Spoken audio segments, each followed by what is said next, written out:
Manever I say ma PENDREAM TV. PENDREAM TV there, I see them yopo. President, you work towards going to be a first lady, right? Maybe. So I didn't look out to be a first lady. Okay. But I always used to tell myself, I'm going to get to the highest. Yes, and that's one of the highest. I think that any woman, even to aspire to be, is that point. Now, as first lady, what did you love about being the first? I know there's privileges, but what did you love the most about being first lady of Ghana? Oh, Vanessa, you know, at the time when I became the first lady, Ghana was in a terrible situation. Yeah. It was classified as a collapsed state. So there was nothing exciting to look forward to in terms of privileges. Right. But as I started my work with women and I saw the changes that we were able to do, the laws I was able to get my husband to pass, and so on, those were the things I looked forward to. And seeing the changes in the little children I would meet in the villages. Right. Kids would probably otherwise never have gone to school. Right.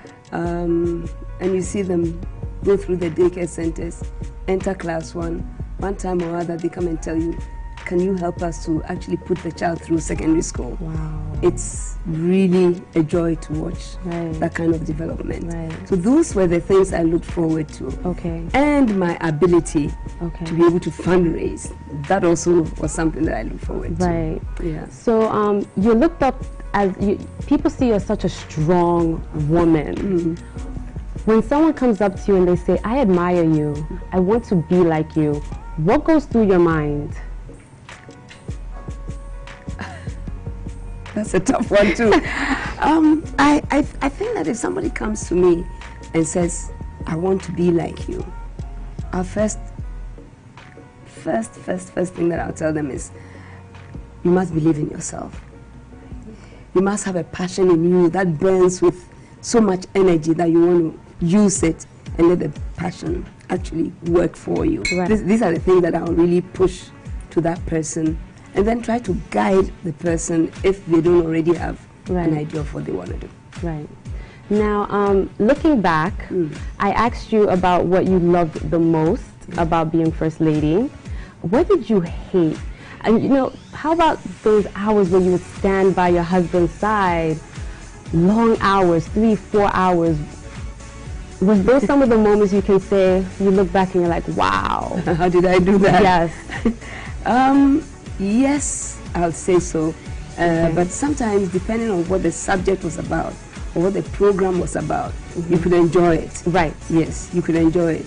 But if the program was not something that you were interested in and you just had to be there because he was there, then it was a bit difficult. Right. So the thing is to try and get into whatever he is doing. Yes. So that you don't feel so like alienated, right? From whatever he's doing, and then you fit into it. Okay. Like you glide into it, right? You swim into it. So whatever words you want to use. So at the end of the day, being that support. So regardless, you're there for him. Yes. Right. Okay. Now, a lot of women, I would say, fear going into politics. What do you love about politics? What intrigues you about politics? I think what intrigues me is the ability and the opportunity to change lives, improve on people's lives, change situations for the better. Right. Not make it worse, no. Right. Always looking at the positive side of how can I make it better. Right. If it's in the area of population and the women's birth control, I want to see how I can improve on it for them.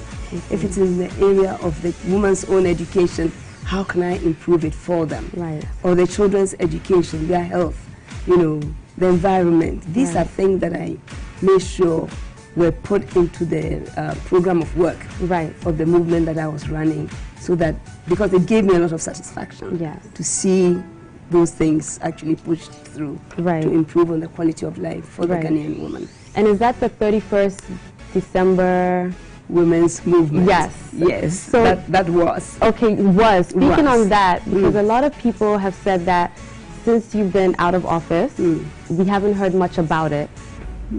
What is the status of that movement currently? At the moment, the ladies from the regions had asked me to, they wanted a name change to begin with. So we debated it for some time, and I agreed to their position that they wanted the name changed to Developing Women in Mobilization. Okay, Developing Women in Mobilization. Okay. So we still have the DWM, but it's something else, because now we're trying to move away from massive mobilization to individual participation, individual development of the women, looking for loans for the women to start up their own projects and so on. So this is the thrust of the organization now. So it does still exist, it but does. under another name. Yes, and with a different concept. And a different concept. Different concept. Although it is still to empower the woman, it is still to push her through, her economic activity. It is still to push her into political activity. In effect, it is just to lift the woman beyond where she is, wherever she is. And speaking of women, what would you say is affecting women currently in Ghana that we need to focus on and we need to pay attention to? I think that what is affecting women the most is we have self-confidence, but there's something missing out of that self-confidence. And I'm looking for the word. It's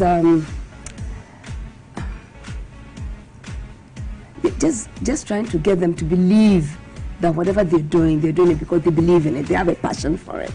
To have that passion to want to jump over hurdles. We need that. I think that, in a way, is missing. We are all expecting certain political people to help us. We're all expecting certain political people to, push us through something or be our boyfriends so they can support us. I think we should move away from that, because every woman has an inbuilt security and strength that she can, fall back on. And I want us to be able to do that. Fall back on your deep-seated security, your strength. And it's a certain strength that I think is God-given. Because I always say that when you have a child and you put the child in another room and you're in a bedroom with maybe your husband, sometimes you get the feeling of, go and check. A feeling of go and see if the child is okay. If you sleep over it, you might wake up and find your child dead. If you get up and let your instincts tell you what to do, you go there and see maybe the child is crying out of illness or something. There's something not right, and you can solve it. So let's tap on that deep-seated, feeling that we have in there as women, which we always call what is intuition? An intuition. Because it's there in every woman. Let's dig into it and use it, and let your passion drive you. Let your passion drive you. I keep saying that nobody should accept that they are ambitious or over-ambitious. There's nothing like that. It's passion.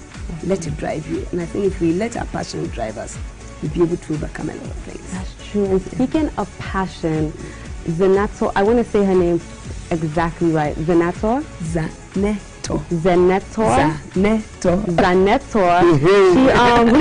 How did you support her on her political journey, even with the fact that she was with a different party? I don't even want to answer it from that angle, because the perspective that I would like to give is the fact that I made sure that all my 4 children are politically savvy, so that they can make informed choices, they can take decisions on their own, and be here or there, it didn't matter, but make sure that whatever you're doing, you do it right. And do it well. Because I come from a family of political disciplines. I have UP family members, I have CPP family members, and now I have loads of NDC family members who are thinking of all leaving and coming to NDP. Wow. Yeah. So we have them everywhere. And so I think that she was in a good situation and position to make an informed choice, and she did. It's not up to me to change her mind. Right. Yeah, because I wouldn't want to change her mind. Right. Whoever she thought it out with is very comfortable about that, so it's okay. The others also have their feelings about what they want to do. But like I said, I come from a family of a multi-party system. Right. From my father's time into my grandfather's time. So it's okay so long as the right thing done. Okay. It's okay. Dr. Buzia was a very close friend to my dad. Had his wedding at home, my parents' home. He went with my dad to go and see my mother for the first time. Right. When my dad was interested in my mom. Dr. Nkrumah and my dad played hockey together in Achimota School. So they were also very close in that respect. And later on in life, he worked directly with Osajifo. So we have family members, UP, CPP, right. blended right. together. So I think the most important thing is, what is your vision? Right. What do you want to do for your people? What do you want to do for the people of Ghana? What do you want to do for your country? And indeed, what do you want to do for yourself? Right. Because whatever you are doing must reflect who you are. If you are in politics, you cannot reflect the goodness that is in man or a woman this time, then we would have lost something. Right. Yeah. Now, you spoke of the fact that you have 4 children. Would you have rather they had a low-key lifestyle, a more quiet lifestyle, than them being so much in the public eye? I'm not sure whether they are that much in the public eye, though. I don't know, you have to tell me. When they were growing up, I kept them out of public eye, except when we have functions like 6 March and they want to go to the parade. Right. It's okay, let's go. Or June 4th, they want to be there. Apart from that, they went to normal schools here. Okay. They have their classmates here. Then from there some of them went to Wesley Girls, 2 of them went to Wesley Girls. Amina went to Achimota School. Okay. So it's difficult to say you keep them really private, right, when they are in public schools, right, right, and have friends outside who may not even be in politics. But as much as possible, I try to get them to, or steer the way for them to live normal lives. Right. Yeah. And I know I'm a media personality and a female, and I feel that sometimes I want to not be discreet, but there's certain things I want to keep to myself. And many said that you were able to, with all 4 children, keep your pregnancy to yourself without it being in the public eye. How were you able to achieve that? Vanessa, people have forgotten that there was no TV around the country. So even if my stomach were that big, right, they would still not see it, because the TVs, there was only GTV, which could only make a certain radius. Right. So if I went outside that radius, you wouldn't see me. Right. But I was like you, little. But you still are. I just don't put on weight. And so the pregnancy was never that big, really. Just if it's this big, that means I'm almost ready to have the baby. Right, right. So, but I was doing a lot of work with it, traveling outside Accra. Okay. So those who were working with me in the regions, they saw. Okay. And those I was working with in my office, they saw. But you don't go around hey, there you go, I'm pregnant. No. Display. No. Right. So if I didn't wear something that was really kind of tight, you wouldn't see it. Okay. If I wore something loose, you probably would not see it. Right. And by the time I'm ready to have the baby, it looks like somebody who is 3 months pregnant. Right, because you carry small. And then, of course, I carry small. Yeah. And then I wear my high heels, and I don't stop wearing them. Yeah, I feel like every woman should always because your poise is important. Yes, definitely.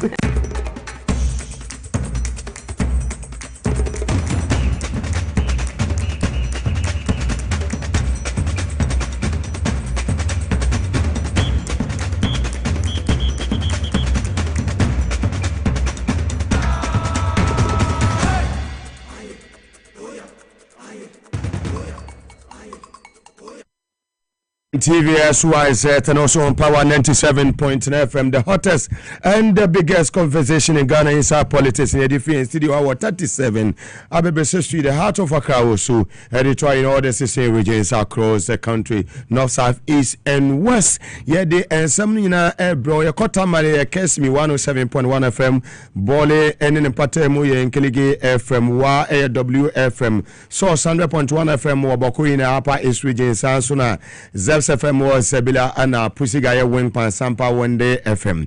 If one year Central Regional Capital Cape Coast or Kotokraba Market, Adom Sounds, Equemo or Sansuna Sinfo Sunsono, Rich FM so Equemo, Yemuremo Takrade, Western Regional Capital Sharp 106.9 FM, Sansun is Siama Elembele, Western 100.3 FM, Lance and Natural Resource Minister, Honorable Kofi Amabua, Nikrum, almost Equemo Elho. Yako a year voter regional capital, Hawaii Global 105.1 FM. So any animal OT region 3 radio stations KFM or Passa Honorable OT Bless Abeton Pessoa so Sanson and you are 9.7 FM or Kitty Cratcher Mammy Honorable Helen Adwa and Toso Reverend Nabeton Pessoa so New Dr. Samoa on also at a video then day. You both free 1 year call a year Jasekana and also Boom FM Equemo or Honorable Kofi a year Adams Nabeton Pessoa so Sports Minister na Mia Minia Penny a year dollar mine Governor of the Father of West Africa, Alaji Kader Tanko, or ne Abusafoni and Sono Air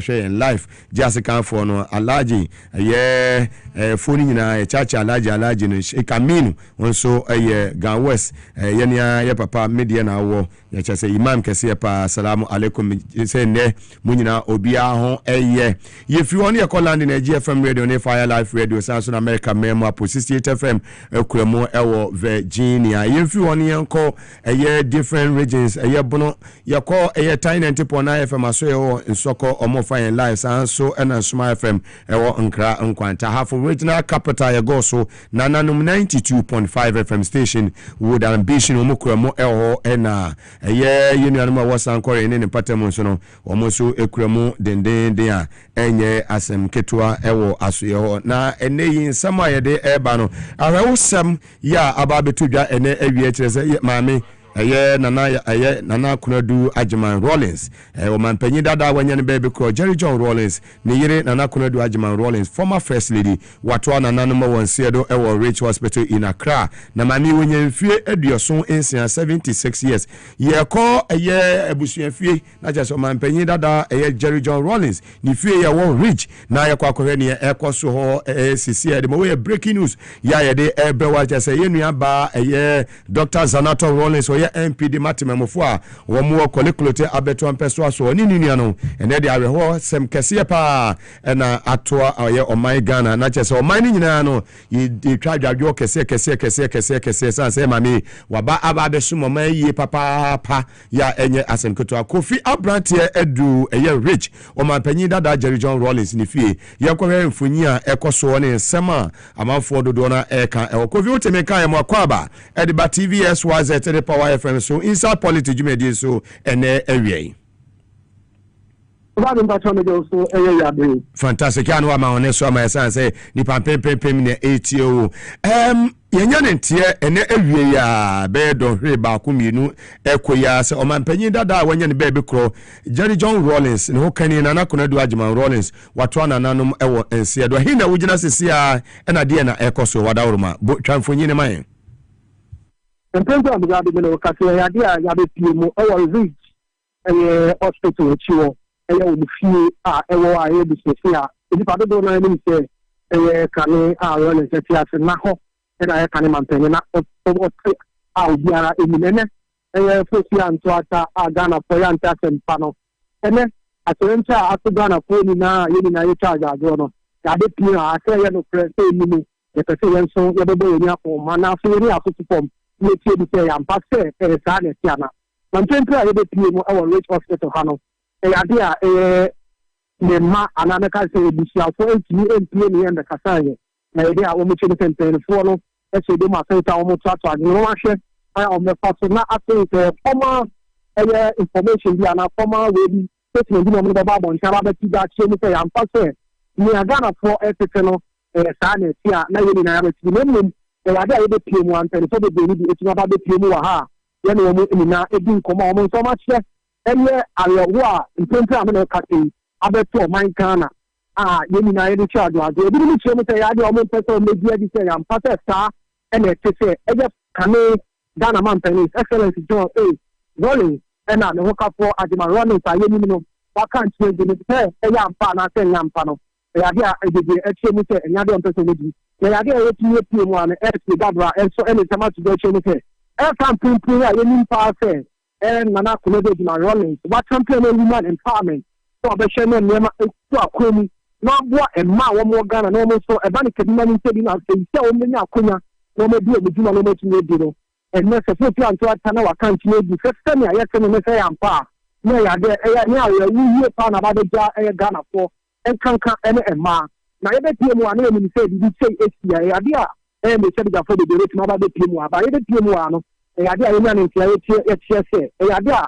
parliament mu se eye mpempe a sama be to no ya de metuma bo anan aba be pie mu a na mom anipa ama akoma bi e metuma be pie mu o mu chire mu se wo mo so mba be hwe na pafe wo mo ya akọ ama ene wo mo na chede geni ana wo mo ni a wo mo na chede geni eye Konadu adman wale se bisa fo se eye start wo mi chei ato wo e be pie mu a no e ade a ye ni honorable eye du ya Mohammed Ibrahim oye member of parliament Edema Salaga South etichen komo na eche mo se ya dia nana Konadu adman rolling so be pie mu o man Ghana ni pa ni e ti ye pe ma wo ma champion women empowerment ya de abechi eyi mami eti tanso ene ba fe eya mofra ebe she TV enka kaneni GTV now pe eya fa by the fireside in chemi di kawo eya entertaining drama concept na de ba wani atia mami di mu akuti ye pa eya de aba buji na tin ya de abo man Ghana nti se ne sa fendi etia to eya man Ghana na ya dia eya re wo sempa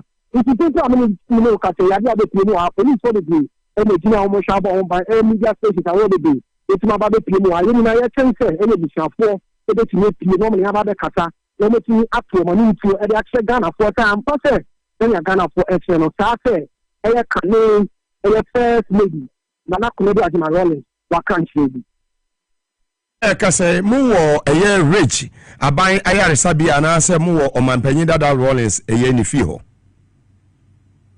ene dada Rollins ni fi won kisi amino kase no mum na ye nya ntia se e ade a rich na ofi no etu ko pie mu ba ye ko di wo na ade a ebi bi are no a wo che no se e bisafo abede pie bi se fi Bomra omampanyin dada Rollins fi ho rich ho no ebusafo e ho ye nua ba Dr. Zanato Rollins o ye mrahye bedwani edimatememofo a wo mu okole klota beto mpeso aso no oni nuanom ene ebusafo e wo ho ene mu mpie na ansem ne tesen that's why I'm going to say idea nianom ana ema edema na adman simadi ene former president Rollins omeni na ene fia mpempa I'm going to say idea say ni say awe wa sem say Asia den say de tuma to ni ti I'm going to say o mo say dem o mo chen say bi awe ho mo na da do o mo twa no e de tuma ba form kakan sana o mo tuma be play na bi a o mo no Central Park asa na say o mo asem de on person o mo ti ja o mo ti ni atuja nti mpempa I'm going to say idea na se de ne ma addition mo ko ko se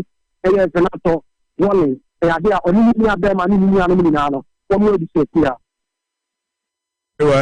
Kofi Abrantie obekoso a ejina ho mmesem no ye besan aba ho ne asan ba ne aba beje ne ekoso e ho se nu aba Dr. Zanato Rollins woni ebusuafo ni pia ye besan aba ho ubetia na so na afi aba ne aba behwe ne ekoso e wo ye rich omampanyin dada Rollins ye ni fi ho na ehu ne ekoso wadaro ma ye beda ase na ye de wasi ha mmesem ne ye besan aba waso ye bi Yeni Kofi Abrante yenem sifo ya wakwa kopie mu ewo omampanyin dada Jerry John Rollins ni fie ewo rich wono na mote se yene no etwetwe enkomo na chese ene aweho sema aba beto ye o my Ghana abeto so ene ewie ya chese omampanyin dada Jerry John Rollins ne ho kafo ya woni ne woni menyina Nana Konadu Agyeman Rawlings former first lady watoa nananom ewo ensiedo wonyamfie aduoson ensia na ho nsem no de ombia no ye de ni nyina ebebro na chese ye kase obi a nkomotwetwen ya udi kan etie na o chese Voice of Africa nkoma woni eye manfo edidi ye ne ka ho nyina no ema ohunia ekoso kase ya no Isasalesi John eye Dramani Mahama President of the Republic of Ghana aha ena se utie ha na Ghana fo nyina resan say aha any station wode to ane sem ekoso abemu ni baabi ya no obenya ni nyina etie pepepe krata afi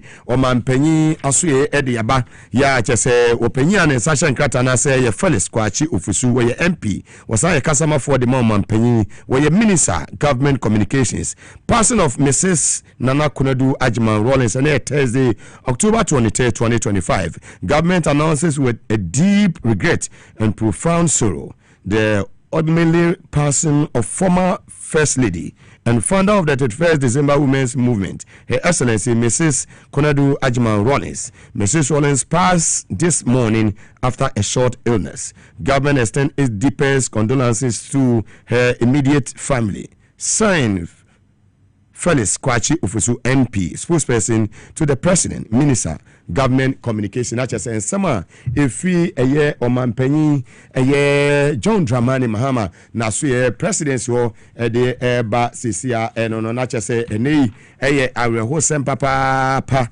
ya just say, oh my Ghana, ya share.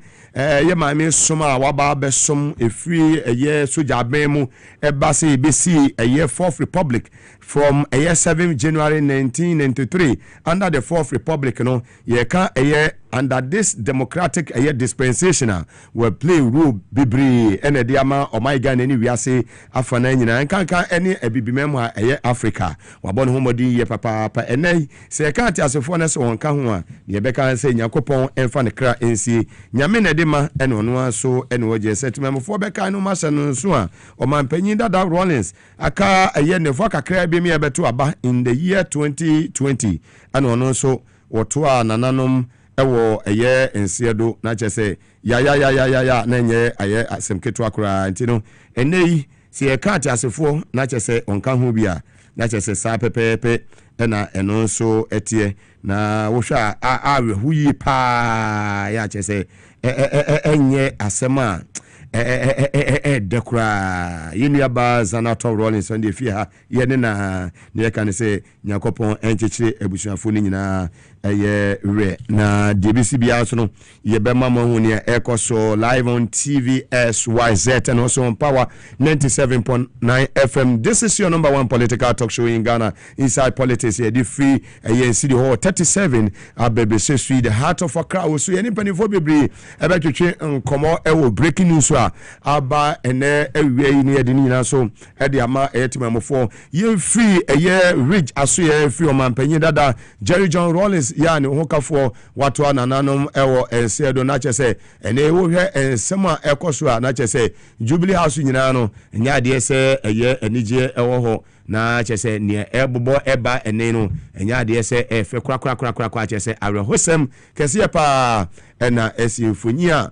wo hwe wani ehwe nyina no eye mfonyi a yetwa edifchiro ne ekoso sisia birimu ne ekoso ene yema ehu ni nyina no nti efri woni yakọ enra Attorney General Dr. Dominic Ayene enra okopie mu na chese accountability series no okopie mu Jubilee House ono so de ne sem ewo eye Attorney General aso ye hono wode ni nyina ekotu edwane nsem enra okopie mu de ya chese esewani ensese ye ka kire wo na eye agi editu dwase sesia wo de agese o maye ready ye o ma prepare bibia wie charges awodo nyina no against as buffer stock CEO one eye ne hokafo na chese ensem a ebobo eba enono na ensem ne de ano ehyi ye papa chese ohwe nua di a cash de se de ensem ne ezikire no wa wibi papa yenua eye Hanan ene ne hokafo no chese wa wibi na wo kan ensem o stealing conspiracy to steal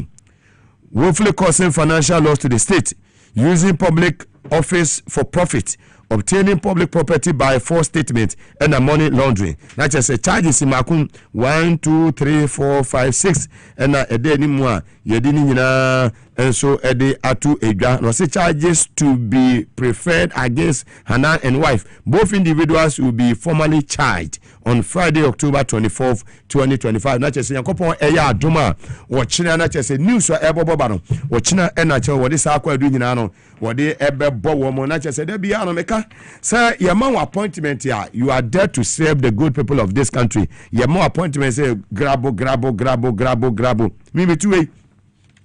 What the documents bia akwa ba say me nsan a I want see me go through me send my lawyers no go through and san am de me sa be sha ase am ayeden me de me sa ayeden asase me fiti prekope petrupa na makofa na ma sign na kina abanse san na ba be frɛ me nye bida wo de nkrata bia ba se Mugabe fa won sa sha ase am me go through me lawyers be nya copy no ma go through no ma advice say fine wo betumi assign and san na ma ayeden ma sign na wo hwɛ niema ekoso akufo ado na nado na memuma na airtime ankasa krono pa fite ya krono tuntumu ya bo krono ma krono su krono timi su asantitwi kasemu krono timi su ma mi e pape aje pape ma mi aje krono fita si ema otumi sa kosoma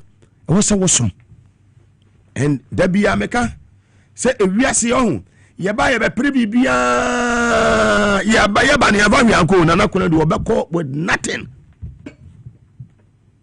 but any Ghana ha no ubokro no a andakufo ado no time no ubokro no a anu promote obi a wonim krono bono ubokro no ma ne ye fe ubokro no ma krono no su ana kufo ado be mo appointment asembia baya no wadane no clearing agent no why dan onu a clear but today table na sesa enyema na obetimi aya na kufa do time abefa ho adi today you can't do it because yenya president wo efie nyansa yenya president wo ahofama yenya president a otie wisdom yes na sa suma boys say Yankopon ya wadom uwe Hanana young man so when your opportunity to serve this country serve a man fi wakumem we mo nyina ba na o mo nye plot da e na o ka nya pade o mo wa tam and sometimes you sit down and ask yourself say come on about preposition no ne na no tell me de bia metra na me ka tell say so mo be position now say say ni pa no me OSP a so per say OSP no say o ye adwuma no akoni fi akọ check ne first wako hu cars egu ho efi hin ne ba woto ne da ban na katua ye sen de na onya otimi tuto sa cars ni gu ne fie ye de che na eyefo na de che no na sa life no mu live no because you are there to serve the good people of this country. Abua petupre ohwe ne hunu anwini ni buo what you see it is a winning opportunity to serve Ghana. We are more than 34 million it is how 44 million for no few and a benya appointment. It is a we are fortunate to be part of those appointees now with their sidaya then at their menya coupon because millions of people omo our back you musunya baby awona komope nanso eye adom binti o e na wo wonya appointment yes adom binti so sometimes mimi ya babunu nti se mi hu se me nia wo ye babunu ni amani to me say on serve o man way na odi to me na soa na odi to me ni bokro no eye niema eni se oya na makoma epija mitimi and control sa adeno hwe yeba wiase no yeba pibibia o yeba ne afa hwe ama o we came with nothing like wo buy a wo I mean wo fa hwe ma wo ba no de de buy na so de na cha cha wo na wo de buy naked na wo de buy and e de wo no sa naked na abesa ye den e de akọ yes 6 feet at last ufie kase na wasisi wo wi o man wasika wo de sisi ni nyina no ba bia wo wa e do beto kora ne macho ba bi ne do bekọ akoto yes wo mahu a omu bedwane oyiri hu omu bedwane wo busuafo hu omu bedwane satam no kati asifo hu biem so sometimes no o reflecting what else no bisa ho say enne na me wa ha o na se kine bi mu no se mini ho a dia ne abeka wo machi today na Konadu is gone 31st December women's movement am for the bakai no yes Nidia or the basuma my way, I'm for the bacaino. Nikuru Suma or Basumiano, I'm for the bacaino, will be an himself rolling slow and corrupt. On Katasana prayer, one yet. But unless I could for the new idea and Ghana for the bacaino.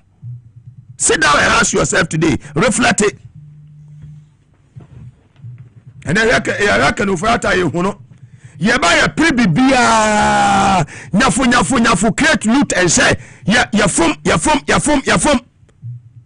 wo kwa so on fa hwenko wo fa hwenko wo ba pre-bibia wo ba fum bibia wo wi ase wo ebuo kura mu ni buo de manipa ba wo kwa wo be ko with nothing sometimes wo se wo hu bia member papa sikana na jini pa nkwa mu me my father my late father sikana na jini pa at the age of 98 sikana na jini pa nkwa mu eso dia na nipa anye emere no so a na aso edana me bowu a wa me kofa me papa mu na me hunu say eh enti bebrebe nyina no afa hwe anko 6 feet near the watum sometimes they say the bia meka say sebe asandefo mu susofu no so akanfo mu susofu no so dodo awde wo la ilaha Muhammadu Rasulullah seru la ilaha Muhammadu Rasulullah wacha kura lazan 10 minutes I was here do cemetery ho na me obi am pa wa me de the body echo yes ye de nsu esi jaso na wan waduro he jasa ye petatam yes ye ko anu wako am say hey wadu man kraso ana wadu he anam so munya abotre kakra awo o ye lazimo fo ni bidi awo ye duru awo unka hu o ye Mugabe won kran beji wagina nche kura ona bu sempanifo ho hwe ye ne lumba wu a abusuafo proof no ho ena we na ye ne yire panyi na we ya kriketua na ye den efunu mbawe abusuafo de funu mbawe wo bia ba wiase abobra papa wo wu a munya ne kwan no kodadi so funu so dodo kwasiburo ni nya we yo Queen Elizabeth wu ya mahu Pope wu ya mahu di wonna hot 2 weeks ni agya kwa boko na akọ wonti akira asense ni pewu a ye ka na tira asem ye ma me Konadu agima bro ne so abaye ne de woko ba enami ni wumi anu ya tiase dia ne yeso ye se ba somo man wayi na se kire bi ye ni ho a edi ba ne bebo afa ye ma ene ye future generations aseme se nya ne ba na ekono ne papa me bobra enu bi na pase ka kire oba wo sweet so ana enu bi ana pase me se wi aso hu obi eni ho betimi a satisfy wo ba more than wa wo ye agya no uja wo ma ho nkwase ewu a wo ma bebre ti wo sa wo tutu ni emayiye we ye babu na tutu ni emayiye we nya position to serve for woman nipa na bro ho ase humble yourself because ye ba ya fa hwe amane ye kwa ye fa hwe ma ye fa hwe so nya de enko. There were some of our guys, they are in positions when you call them they will not even pick their phones. and people are complaining. Share nipa be here nipa wo be here will be. It is so be our environment be a one no pagan who on in neighbors. Neighbors say try to wash in no be ankasa. Now some two are one friend. You are fighting with your neighbors. We never say only one more area no. We do money now be ankasa and pampa ho. We are a year champion attack and our area ho. We be the big pijaw. We be the big pram water idea. We be the bubble wamana. And we be the big jarrow. The last bat will be in the bed in the big jarrow. We buy any water one man will be the jarrow. We console will be the bed will be the big jarrow. No be the big pram water idea. No be a would deal on Cremono, our Islam mono. So be twan and animal and said, we must be our tell any be up a so pam send the panade atadie. Will be up a son of man away day will be. That is only send the panel or call baby a hoya day etne. And then you are dear and nipa be found. Who toss a sea and that and I could have my run send run what you say and I will cool. We be a kai the 31st December Women's Movement back. Who are dear the back. Can you forget when you want to dear the back? Bo mine corona Jano Kwasha Bridge and you useless OSP. And Obebanne, Obebachina, Obebanne, you declare wanted. Useless. Waste of taxpayers' money. Go and see how the man is living. I want to fear her. I don't, for security reasons, I don't want to mention the name of the place. But 24 TMI, I'm not going how we live. Send upon us about fighting corruption. Correct the way we live. The number of cars and the type of cars in his house. Go and see the number of soldiers in his house. The number of policemen in his house. And the number of police cars in his house. He has declared the whole area as security zone. Who is he? And not even a single case. And you may be a quackssy. Me boy Jamo house, me sati gamer. Me banner be a child who's a member. Me boss papa, who was in it, Jana has a blue. Because some fireman who said, be a fuma than Abba. That's just a woman Mugabe. That is why I'm called capacity man at Ankoniga Biga. Yes, no cry about Kupo. Sanokrana Obeka. Now back we won't qua subhamdulillah. But Sabe Quaji de Madia so bottom. No who the Quran no one coming a couple baby sow. Come Shani Muhammad said on our no salam. Our Bible no one a couple of the pay amay. Such as a four was saying Sirenia no meanie, Shamuini our pay, Wabrabo, a busy ya if you were. Where always will fight corruption. Abra Baba OSP no. None fear cast sign and no issue. Nakatia is saying. Why are you Britain? Can start investigating the dada and now Boris Johnson or answer questions you. Yate committee at Boris Johnson and now what is what or answer question former British Prime Minister or answer questions. If you are a leader, you lead by example. You who said, hey, Charlie, nipa we dey kata se say the prayer won't me when you benefit to say peace happy over it. We matia me do. So are you OSP pay? Go to his house. Check the number of cars there. Go to the current OSP's house. And you think this man can fight corruption? One kasa no he say investigating first. And who appointed him? Nanado. Nanado himself is a corrupt man. Who obi him? Look at PDS. Sa PDS no how wo person komo ball man we krono from President Kufuor time yenya NY right if you under a year papa Pacosindium doctor this is a papa on the America focus share and a year President Mills yenya faso frimu and President Mahama yenya faso frimu Akufo-Addo kwa ba America for say di ne eden yetwam PDS mojije Ghana for sika over 8 months. Me account to the good people of this country. Those useless caricatures today, they have mouth to talk. LGBT, no, you better force mama passing. That useless minority leader, that small boy. You better force him for mama passing. One. Sunday, or they say, we were done musician. Or they say, be dear too. Obertonium. obey musician by force na not to fall na abeto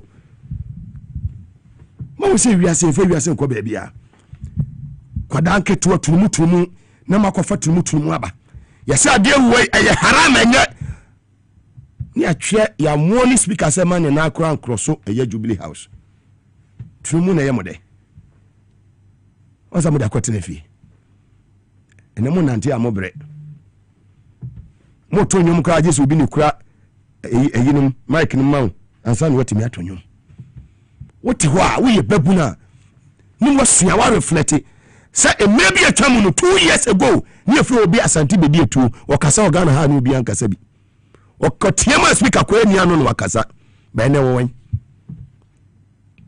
to the current appointees reflect. Yes.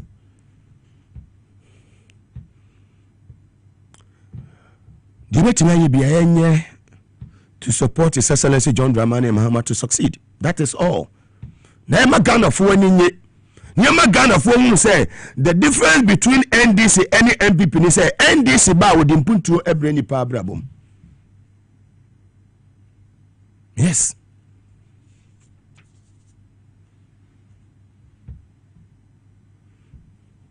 Was a ye mame a year Professor Nana Jane Poko Ajman.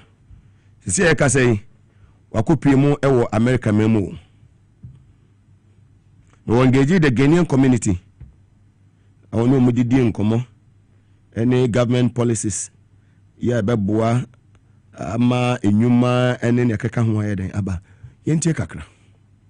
By bringing everybody greetings from His Excellency the President of Ghana, John Dramani Mahama.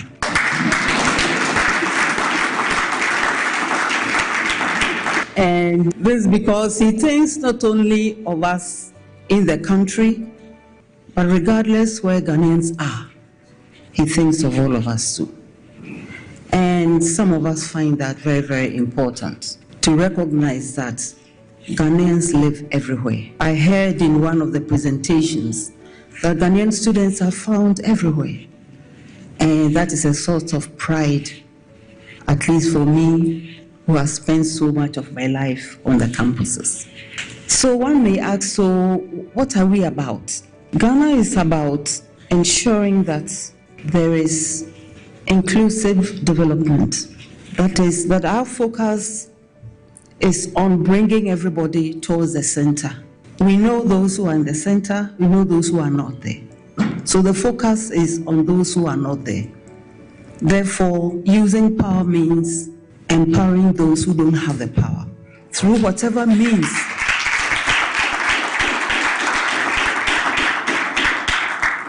And for some of us, that is the meaning of politics. The strategies will be many, but we want to focus on 4 main areas. The first is job creation. We have a youthful population of whom we are very proud. We know they are brilliant.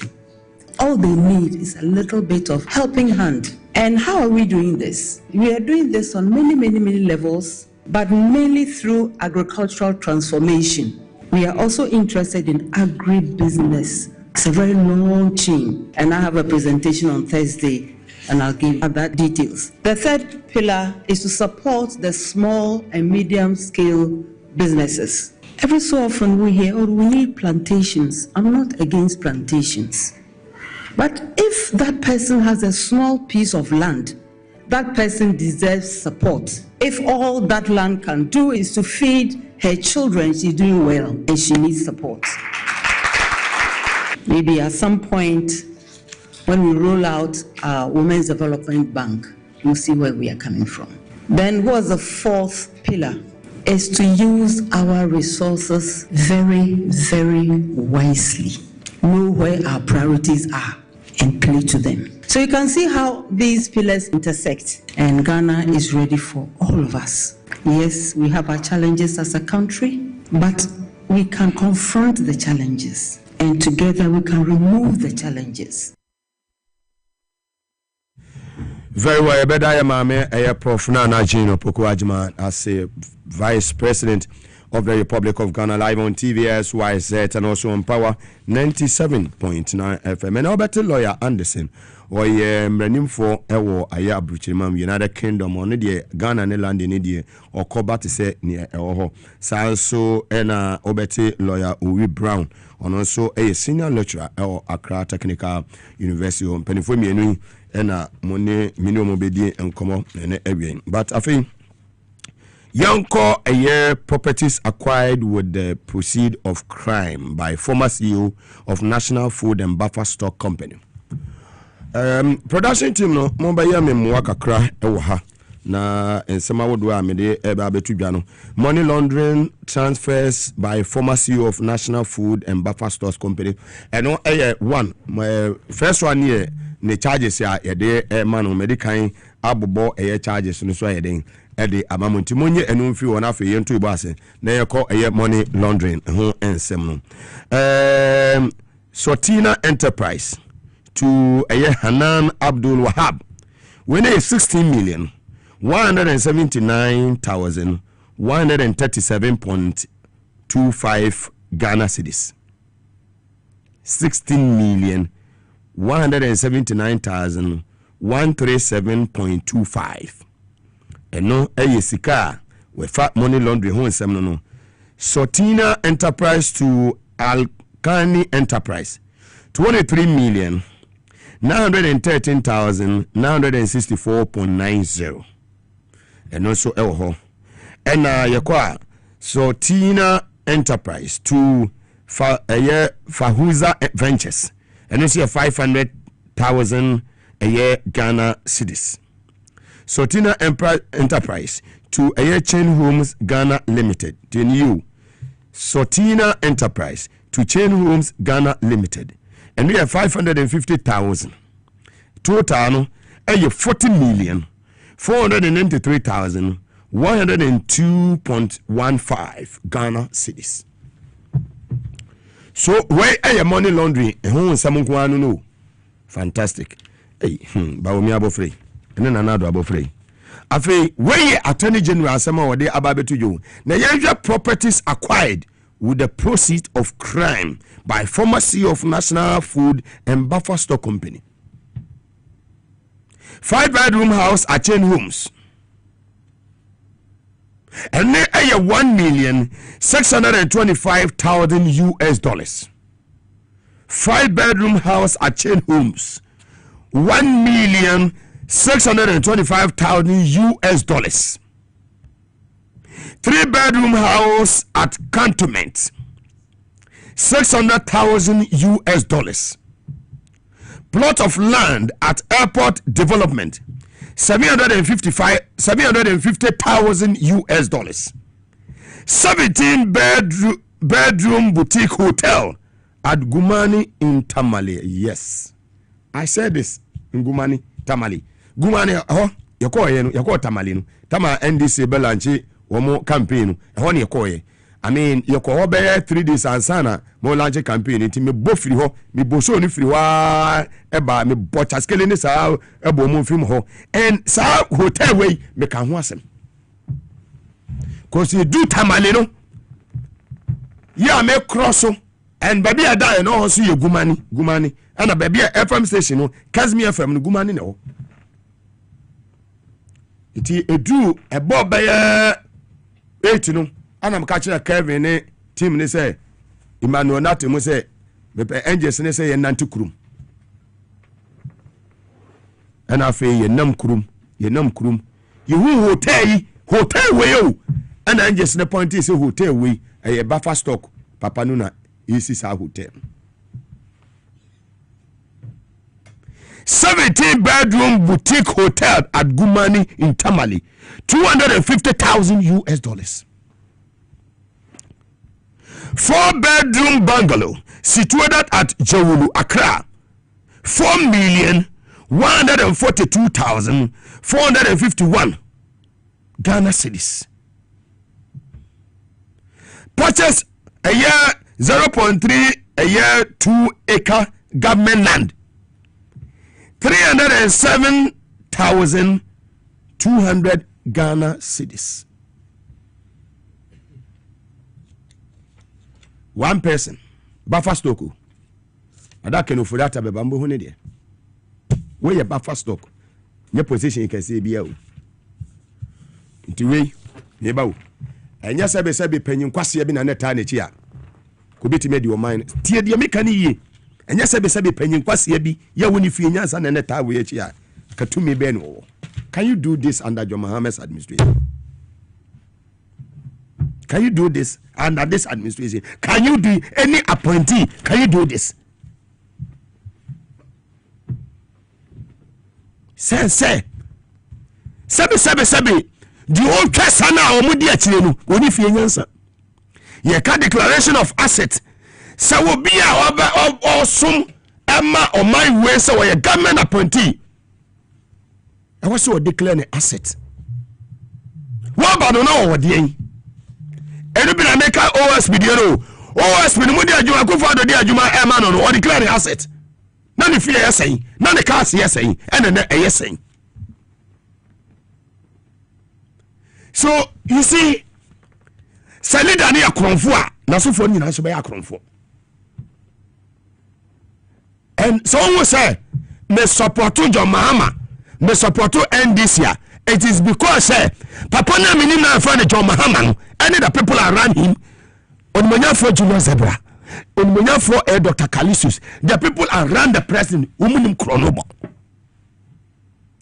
Chief of Staff, Abbas sign, what nefi, Kawadi Bonia Kakufa de Nenokofo Mujelino.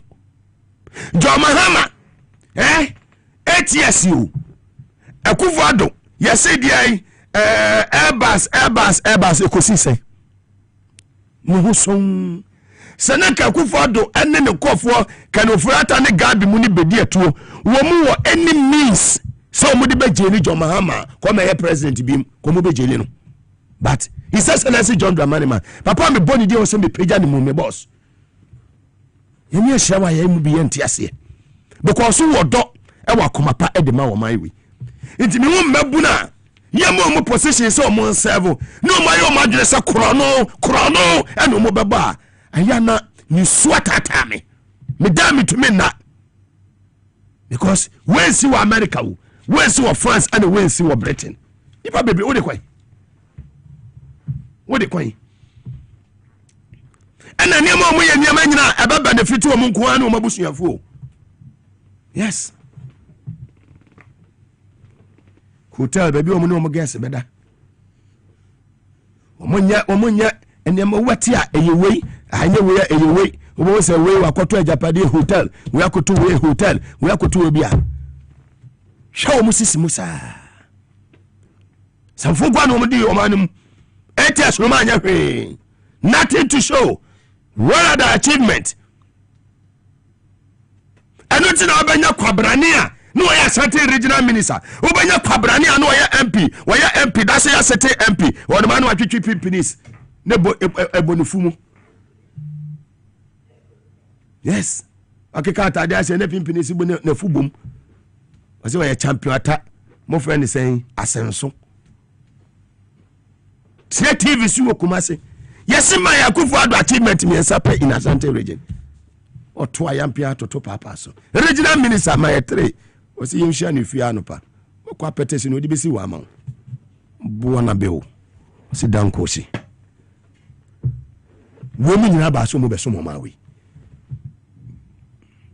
You see, sometimes me there a damn man by the animal your freedom. Because me better TV so once a week kura me fanchamo.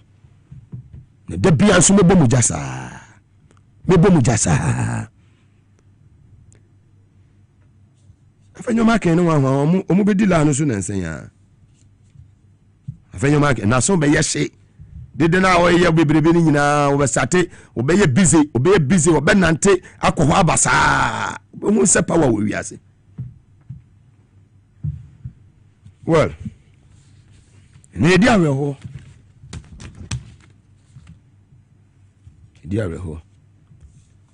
Na a year in your penny. A year Samuel, Mr. Samuel Basin Tali Amadou, one year controller general, Ghana Immigration Service. Yeka say. Ninia maame baako papa baako bawo. Ono so de Benjamin Amadou Basintali. I just say usha 47 years. 47 years. Na yakopon ya adoma. Miminda we yawo. Ewo pram. Saka Park ewo pram. Omube ye bibia eja enuan kwan okwa ono so Ghana Immigration Service no mo tu se ne che no ebo no fefefe wo ye Controller General Ghana Immigration Service eye ninua eye yenua Basintali boss immigration fo nyina boss ninua prekope ene da fam na me adoma Saturday ye nyina ekọ pram na ye koja yenua yi eye Controller General eye onumunyafo Basintali ne enkoja ne nua no enko gina na chi ye kire wodo papa ni juma papa we all bro e Immigration Service aso ye ho no anya juma ketwa sambiga wona panga bomfa na nzem same mansula bomfa na nzem same ya wona mbala ono ane de man ono ane we den ene woje fantastic one. 900 million angels on guard. We say nipa be consem enche. But today is the second time.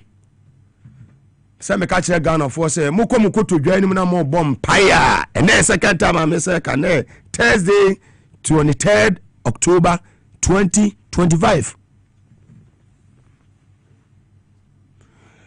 Yababo World Cup no in summer, right? And then second time I say repeat we. Enye owu asem. Muntie na mutie ni ye.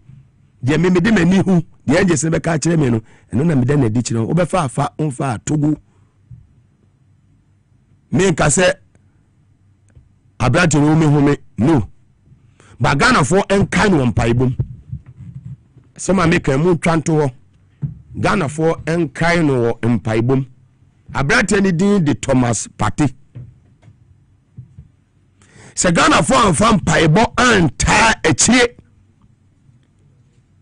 nyina yakọ ekoto dwanim na nyakopo anka obi ewo United Kingdom na koma pate court nesie obefie. Yes, the owaso no wanya dan ontie, the owaso no wanya dan ontie. Meme mekase mo kwanje pate so mehumi no, but ye kan won paibom na sa judge na sa date na obakọ court biem no next year October mo ho baabi obabo World Cup ni na awie si ya kan won paibom a okọ court o mafie do wa so no anya dan ontie angels no mo sani se ya omoto sa moto pemsa and that second time do ya wada and Gabriel the leader no 900 million angels on the lead you kanu oko but empire bot Mrs. Bibia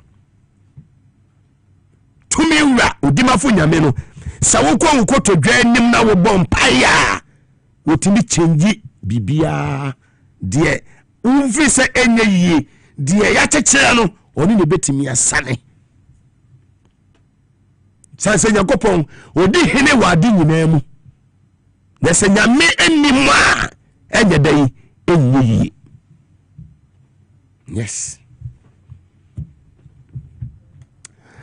abono na pa wo sema edunum ena ya wada victory emrenie ahunya se ebeja pomden mu komotwetwe me fa nchi akese ema onumonyafo Kofi Amaboa honorable na me asomdwie nkan na honorable eye John Jinapo oso nyame asomdwie nkan Macintosh ene adwumayefo a mo eye Ministry of Energy and Green Transition wonyina michacha mo honorable John Jinapo ye capacity brother na mencha me MD Tamaori Refinery eye lawyer Edmond Combat boy juma papa say tama oil refinery bibia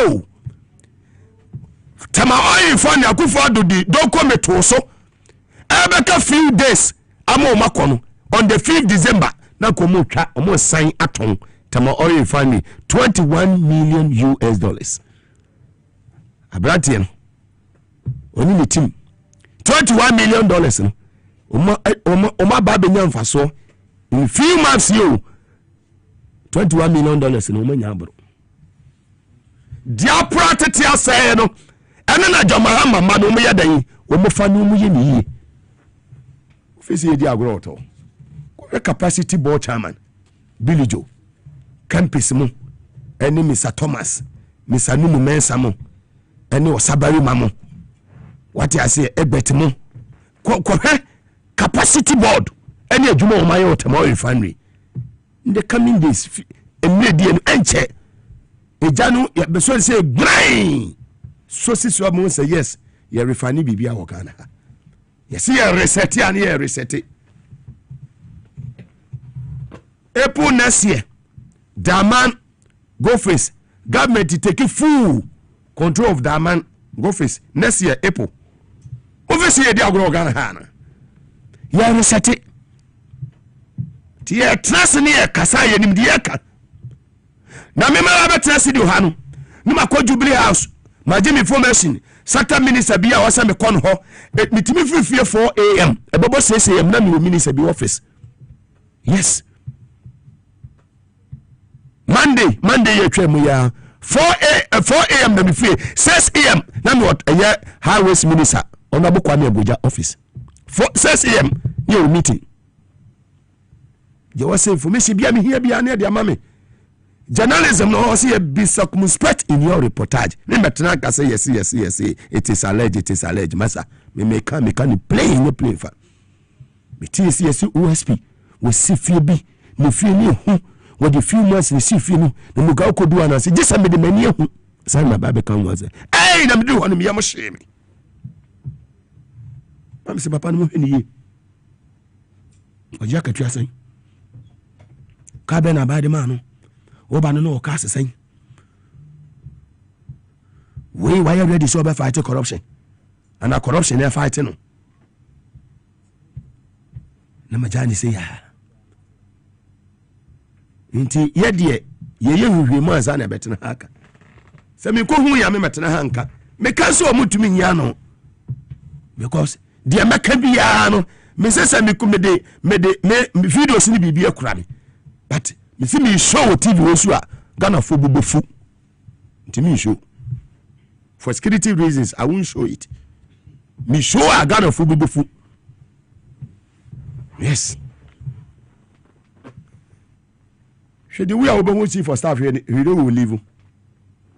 Vice president here we will leave. Never president. Makofa OSP. We. Check it.